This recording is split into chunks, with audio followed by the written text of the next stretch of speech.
David Hurtado with Authentic You Media, and this is the Allow broadcast, Mastering the Law of Least Effort to Achieve Your Desires. And today is going to be extraordinary. It's actually an interview that I'm nervous about because I'm actually humbled very much, and I did some research.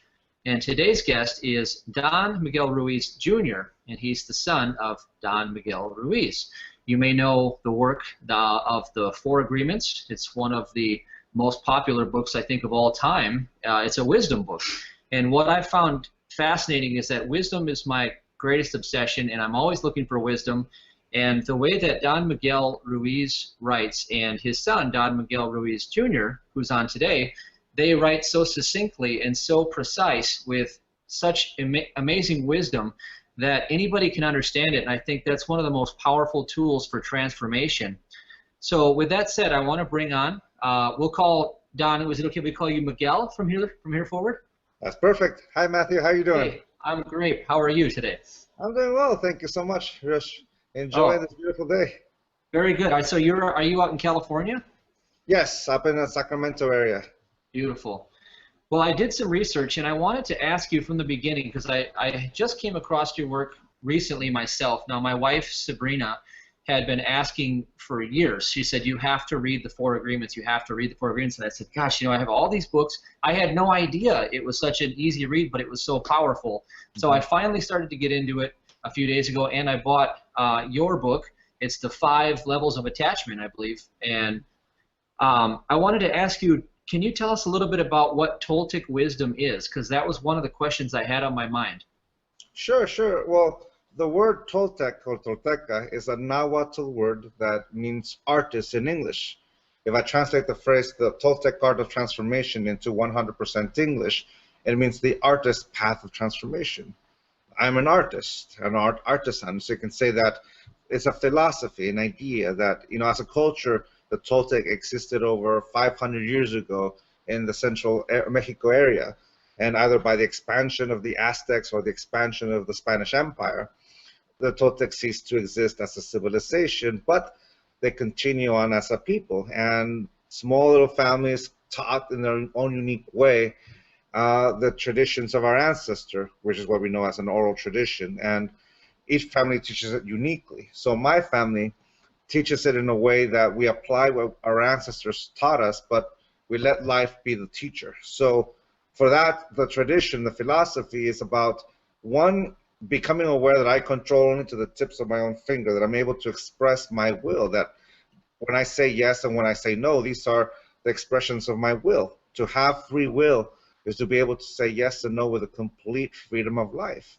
And I can go in any direction, that infinite possibility that I am. So for me, the canvas for my art is my life.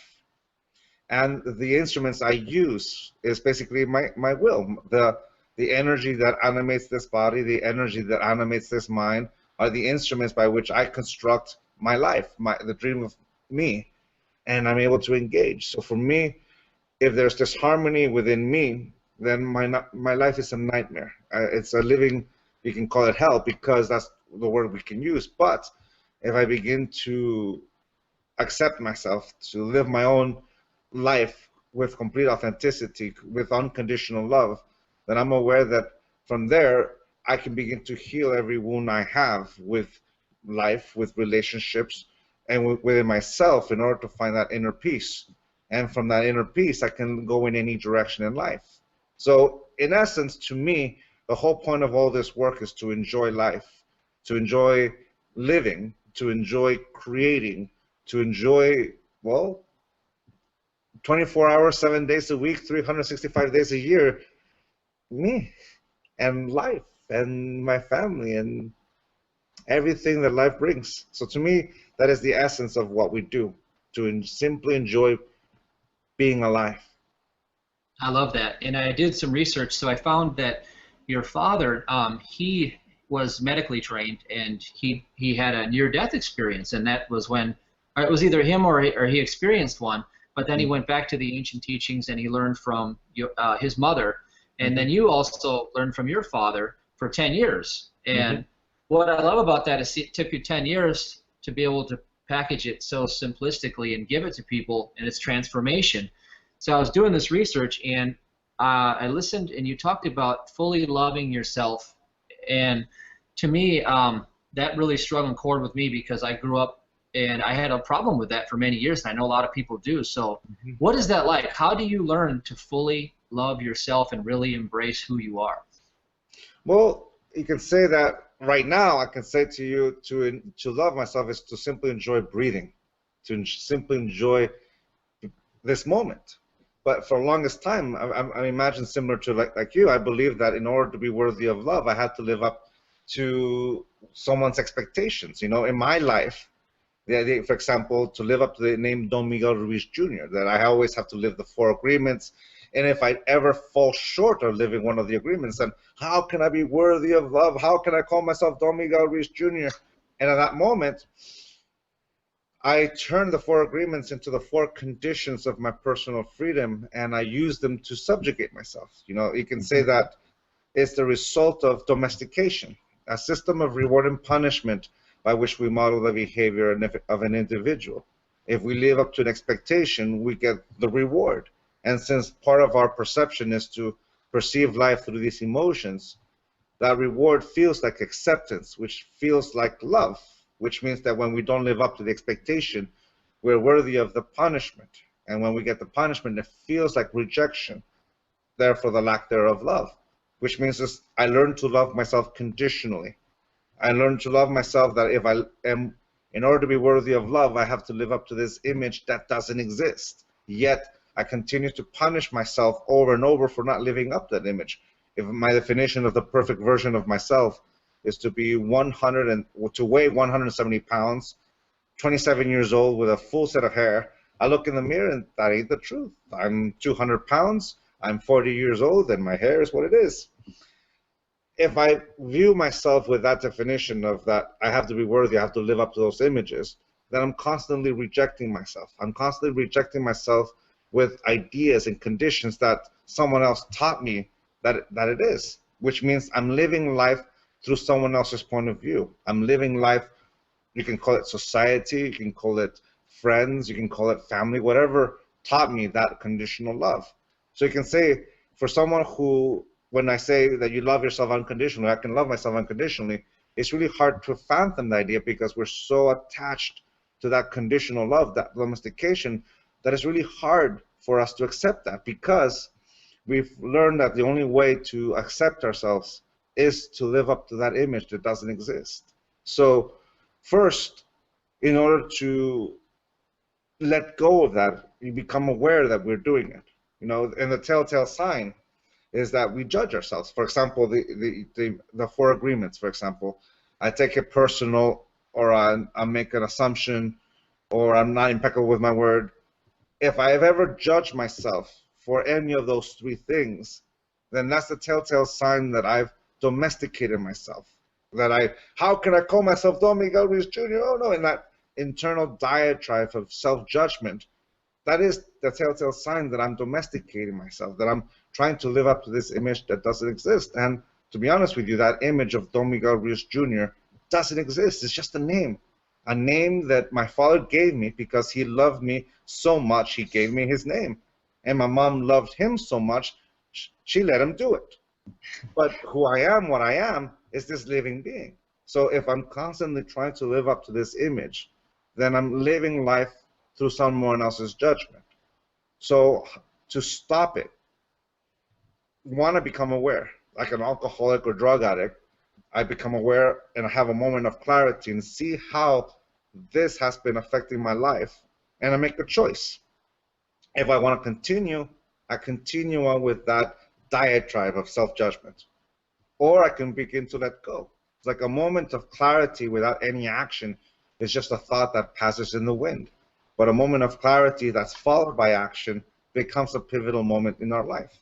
So in that moment, I become aware of how I've judged myself, how I've used the 4 agreements and as the 4 conditions, and I begin to forgive myself for ever using those beliefs, for forgiving myself for ever agreeing with those conditions that someone taught me, someone projected onto me, of the way I look. For example, forgiving myself for ever thinking that the perfect version of me is to be 170 pounds, 27 years old with a full set of hair. That might have been true when I was 27 years old, but I haven't been 27 years old in 13 years, which means if I really believed it for all that time and judging myself for all that time, it's nobody else's fault but mine, which means the way to let go of conditional love is to forgive myself for ever saying yes to it. And then how do I see myself? How do I begin to love myself? Well, by becoming aware of one truth. I can't go back in the past and change a yes into a no, or no to a yes, because life no longer lives there. The future doesn't exist yet because it's the consequences of the choices I make now, which means the only place that exists, the only moment that exists, is this present moment. This present moment that moves me from the moment I am born until the moment I die. And it's in that present moment where this is who I am. Right now, this person who's talking to you right now, I'm the sum of every choice I've ever made. And that choice and the way I look, this is who I am at this very moment. This is me. And at the same time, this is the youngest I will ever be. I've got my whole life ahead of me. How do I want to live it? How do I want to engage it? Do I want to continue subjugating my will to someone else's point of view, to someone else's prejudice, to someone else's ideas of what the perfect version of me should be? Or do I begin to accept the truth? This is who I am. 40 years old, 200 pounds, and this is the hair. This is me. And that's the choice, you know. Instead of seeing myself as the idea of who I'm supposed to be, I experience myself for the being that I am right now. And of course, everything I just told you took me that 10 years to understand. My grandmother taught me since I was 14. My dad taught me since that same age. And I understood it intellectually. I understood it conceptually. But I didn't believe it, of course. I believed all these other ideas. What is to be cool? What is to be worthy of love? And all those infinite conditions. And then I decided, you know what? They really aren't helping me. They're not helping me live my life. They're not helping me enjoy being in my relationships. In fact, they're really a hamper. Do I really want to continue allowing that to continue to impact my life in this way? And if the answer is no, then I have a choice. Do I want to continue or do I want to let go? And that's it. I choose to let go. I like that a lot, and especially because, you know, in our culture, I'm almost 40, and I noticed a little bit of all those rules, and I started to feel a little depressed recently, and I thought, why am I feeling this way? This shouldn't matter, but it's that push-pull thing, and I heard you say something. You talked about the imposing and subjugation, and you tapped on it just a little bit about how someone came up to your father and said, hey, we saw the Matrix, and we know what this is all about now, binary code of ones and zeros. And then I heard you speak and say, well, I'll let you talk about that, but I want to hear the Matrix story and how you presented that, because I like that a lot. Oh, sure. Well, there's something in our tradition that we call the dream of the planet. You know, in our tradition, the main function of the mind is to dream. Of course, to dream in our tradition means to perceive and to project. I perceive 360 degrees around me, and I'm able to project. Right now, you're listening to me, fill my diaphragm with air, and I'm slowly projecting through my voice what I'm perceiving. So right now I'm dreaming. I'm dreaming when I'm awake, and I'm dreaming when I'm asleep. I'm the constant point of perception. My dad has a much simpler way of explaining it. My dad would say, if you're the voice who's talking inside your own mind, who's listening? Well, I am. Well, if I'm the one who's listening, who's talking? I am. And that's what we know as the individual dream, the interaction within me and me. I am not this body, and I'm not this mind, but I am the force that animates both. You can call it spirit, you can call it life, you can call it soul, whatever it is your tradition it is. So first you identify what the individual dream is. If there's harmony in this individual dream, then there's constant harmony with everything. But if there's disharmony here, then there's disharmony with every relationship I'm in. I'm the constant in every relationship. Now, when people come together, like for example, you and I right now, we both said yes to engaging one another right now, to talk to one another. The main function of your mind is to dream, and the main function of my mind is to dream. So when we come together to interact, we create the smallest portion of the dream of the planet, which is the dream of us. Basically, it's you and I talking mind to mind. And the only thing that will exist are the things both you and I say yes to. If you say no to something or I say no to something, it will not be part of this friendship. In fact, the only reason why this friendship or this bond exists is because we both are saying yes. If you change your mind or I change my mind, this bond ceases to exist. Which means that for as long as both you and I say yes, this bond will be here, as well as the things that both you and I agree to. That's what the word agreement simply represents the action of saying yes. So that's how you and I construct the dream of us. The dream of the planet is the smallest form of the dream of the planet. And it's as big as 700 billion people living life at this very moment.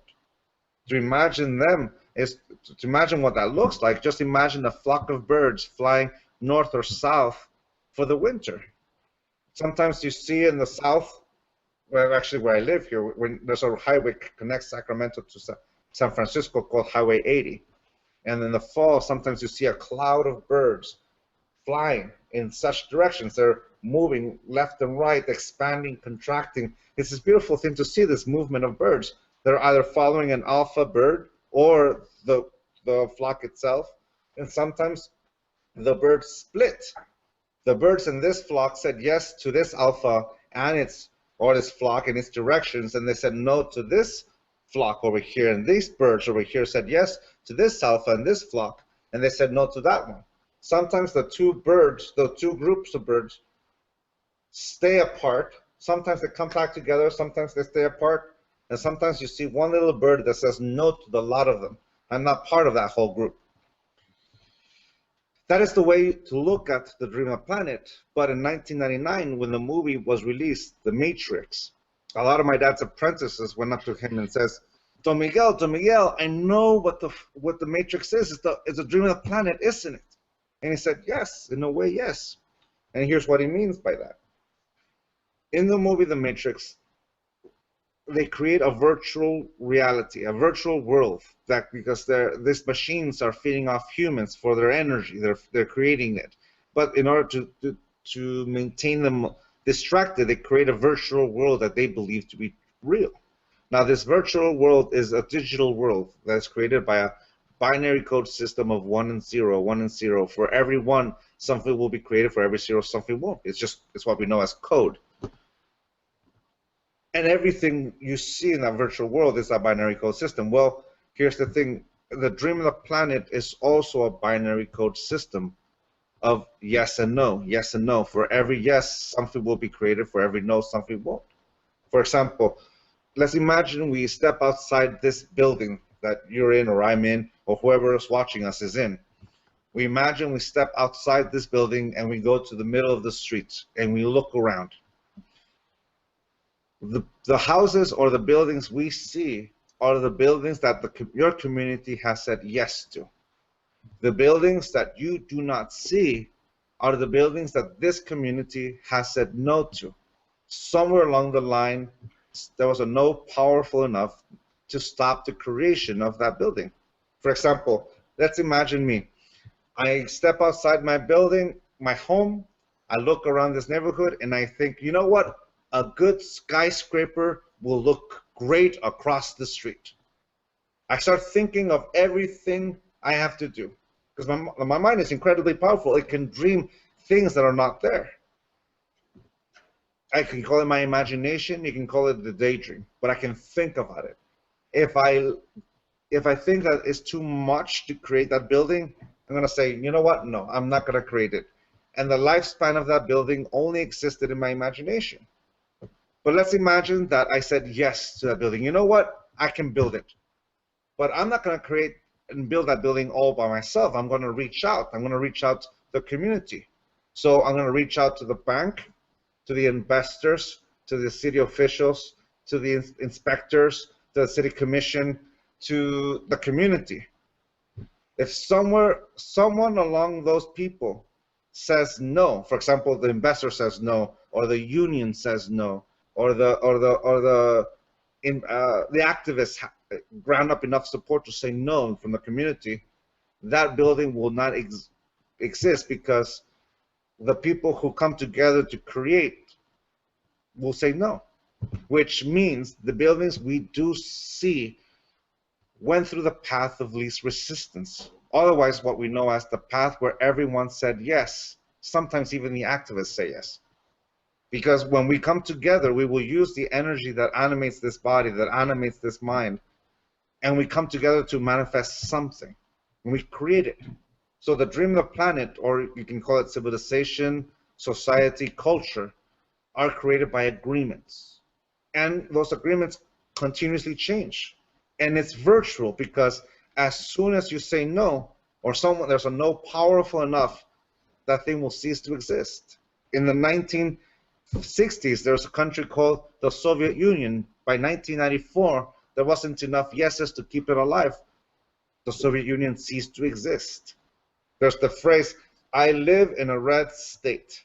In 1950s, that meant that you lived in a communist socialist state. But fast forward to 2016, and it means you live in a place that votes conservative Republican. The same phrase, but society has changed so much that the meaning no longer is the same. In fact, it's the complete opposite.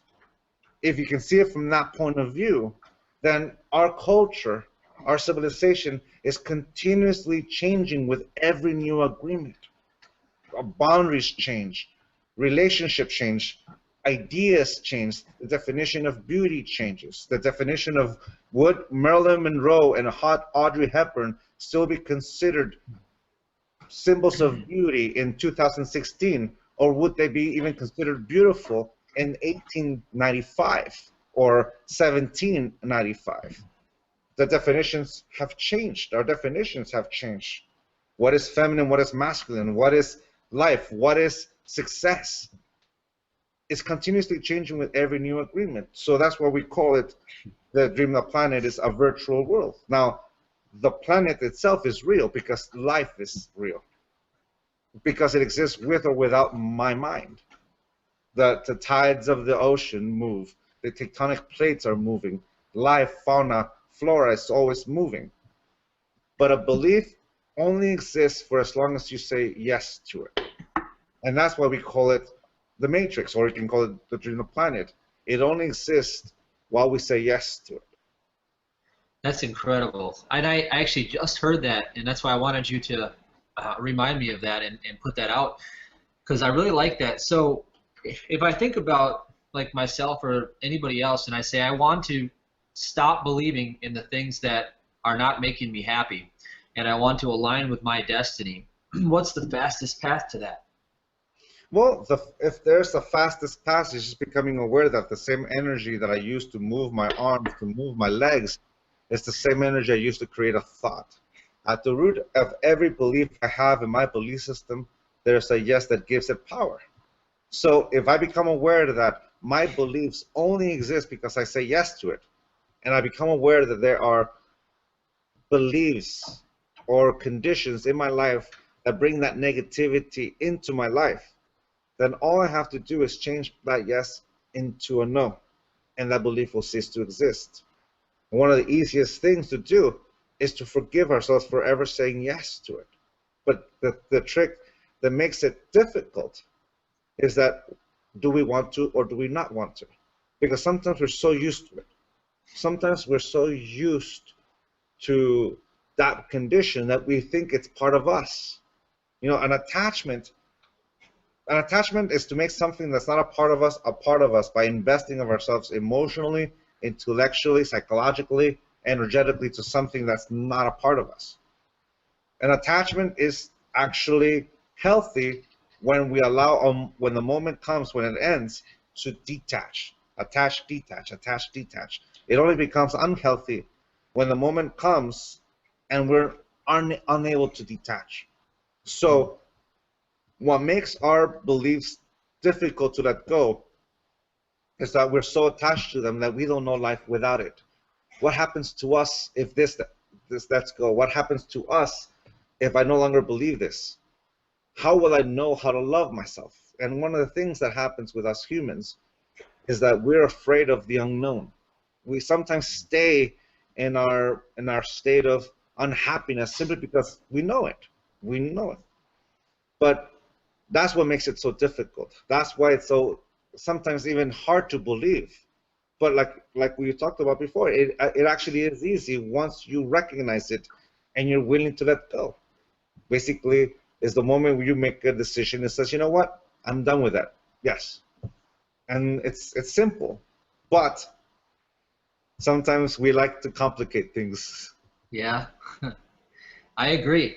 So let's talk about your book real quick in closing, The Mastery of Self. Mm-hmm. What are some of the highlights that you want to share before people go out and get the book? Sure. Well, the mastery of self is becoming aware of the truth that I only control to the tips of my own fingers and that I don't control beyond it. I am a co-creator. But here's the thing. A lot of people who do any form of self-help, spiritual work or AA or psychological, or we do any of these things to try to heal. At first, it starts as in a personal journey. It starts as a journey that it's an introspect. But then when we finish, we have the aha moment. You have that moment of clarity, like an alcoholic or drug addict. You have the moment where, like, you know what, I'm healed. Then you become aware that you don't live isolated in the hills. You don't live isolated in an ashram. You don't live isolated in a monastery. We're constantly interacting with people.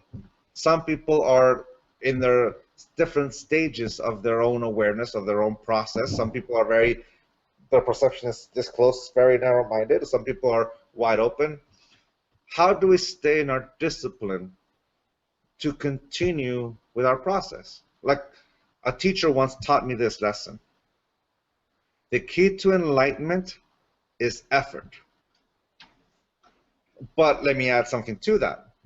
Discipline is applying that effort every day. For example, I started running 4 years ago, and I was barely able to finish a mile. It was the most difficult thing.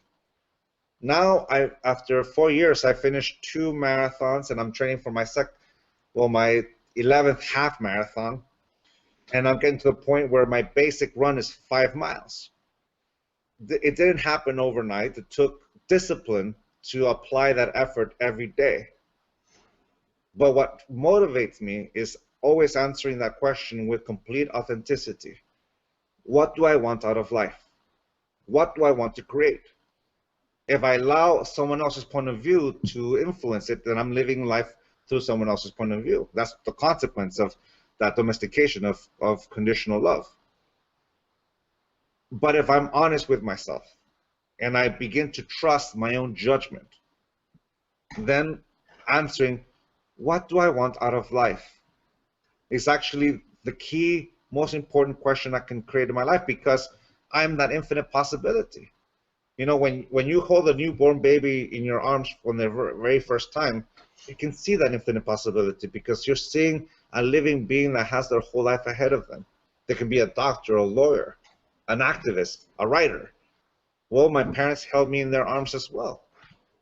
The difference between the baby that they held and the person I am right now is that I know how to use this body and I know how to use this mind, but I still have my whole life ahead of me. Today is the youngest I will ever be.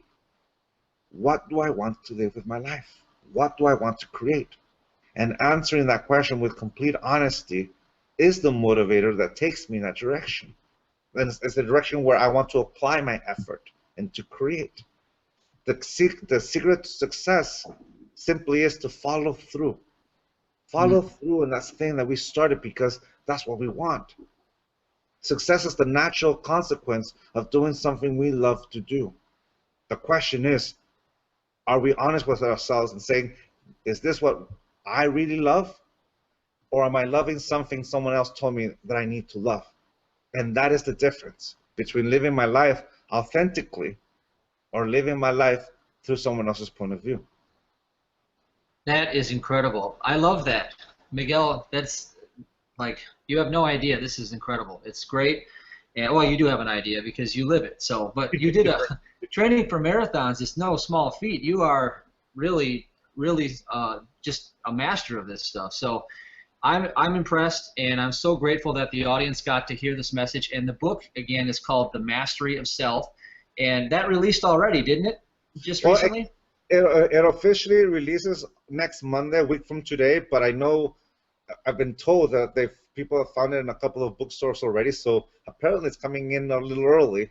But officially it comes out May 23rd. But apparently, like I said before, a couple of places already have it. So I hope you like it. I hope you enjoy it. Matthew, thank you so much for this wonderful opportunity to interact with you and share my family's tradition with you and the audience that's watching us right now. Very much. We are grateful. So I will look forward to reading your book, and maybe we can reconnect again in the future. Sounds good. And I wish you the best with everything you do. I enjoy, and once again, congratulations on new baby coming. It's a wonderful news to hear that. I wish you and your beloved the most happiest of days. All right. Thank you so much. Thank you.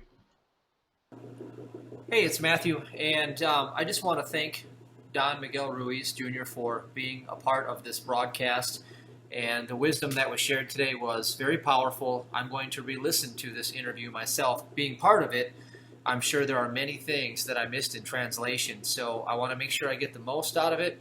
I really admire his work, his father's work, and I've purchased a couple books recently. I'm going to dig through this material, and I know it's going to help me personally take more of my power back and experience more joy in my life. So hopefully you felt the same way, and take advantage of it and read the new book, The Mastery of Self. I think it will enrich your life for the better. Appreciate you too. Thank you. Take care.